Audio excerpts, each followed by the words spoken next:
जय श्री राम। मैं आचार्य सुनील त्रिवेदी। ज्योतिष में जो पंच महापुरुष नाम के राजयोग हैं, उन राजयोगों के क्रम को आगे बढ़ाते हुए आज हम मालव्य नाम का जो पंच महापुरुष नाम का राजयोग है उसके विषय में चर्चा करेंगे। राजयोग का मतलब ये होता है कि किसी की कुंडली में सारे ग्रह अरिष्ट स्थान में बैठे हों, लेकिन अगर कोई एक ग्रह जबरदस्त राजयोग बना करके बैठा हो।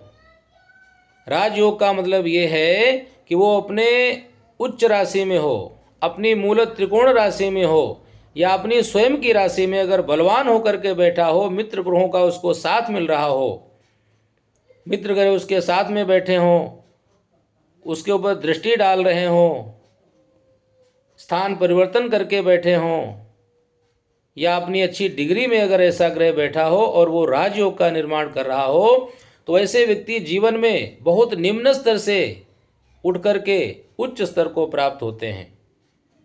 और वो राजयोग देने वाला जो ग्रह है वो उसे क्या दे सकता है? राजनीतिक क्षेत्र में ले जा सकता है, फिल्म इंडस्ट्री में ले जा सकता है, आध्यात्मिकता की ओर ले जा सकता है, या बड़ा व्यवसायी बना सकता है।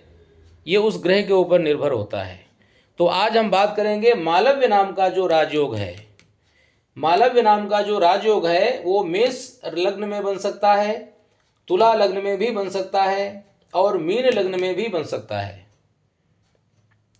तो मालव्य नाम का जो राजयोग होता है, इस राजयोग के बनने से क्या होता है? मान लो शुक्र अगर मेष लग्न में तुला राशि में बैठा है, स्वक्षेत्री हो, मित्र ग्रहों की दृष्टि इसके ऊपर पड़ रही हो, इसकी डिग्री अच्छी हो, पाप ग्रहों से दृष्ट या युक्त न हो, तो ये मालव्य नाम का जो पंच महापुरुष नाम का राजयोग है इसका निर्माण होता है।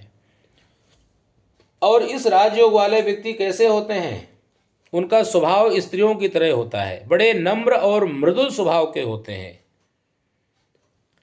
और उसके साथ साथ में सुंदर शरीर और सुंदर नेत्र, जिनको कमल नयन नेत्र कहते हैं।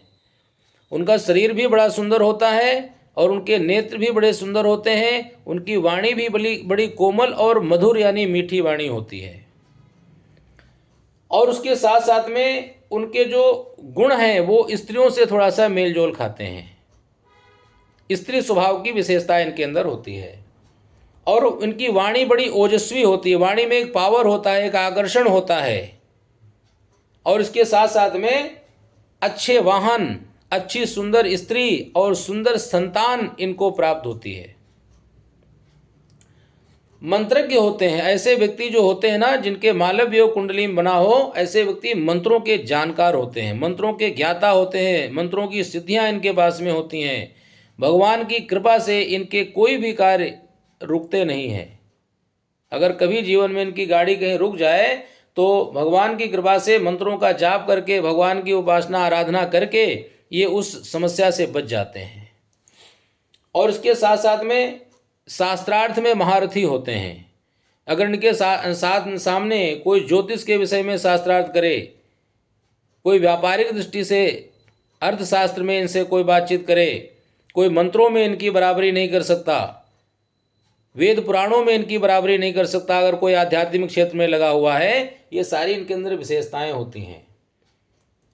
और लगभग 77 से 80 वर्ष तक की इनकी आयु होती है। और जीवन का हर प्रकार का सुख और भोग ये करते हैं। एक से अधिक स्त्रियों का इनके जीवन में योग रहता है। अगर स्त्री है तो एक से अधिक पुरुषों का संयोग इनके जीवन में बनता है। यानी हर प्रकार का भोग और विलास इनके जीवन में होता है। मंत्रज्ञ भी होते हैं, आध्यात्मिक भी होते हैं, और भोग विलास में भी इनको बहुत सारी सफलताएं मिलती हैं अनायास ही। तो ये मालव्य नाम का राजयोग है। ये जो राजयोग है वो विशेष करके वृष राशि यानी वृष लग्न में बन सकता है, तुला लग्न में बन सकता है, मेष लग्न में बन सकता है, और मीन लग्न में भी बन सकता है। तो आप लोग देखें आपकी कुंडली में क्या ये राजयोग है। अगर है तो उस राजयोग को और ज़्यादा पावरफुल बनाने के लिए सफ़ेद चीज़ों का दान नहीं करना, और महालक्ष्मी की और भगवान शंकर की उपासना करना। इससे ये जो राजयोग है और ज़्यादा प्रभावशाली हो जाएगा। कल फिर मिलेंगे अगले सस नाम के जो पंच महापुरुष नाम का राजयोग है उसको लेकर के। तब तक जय श्री राम।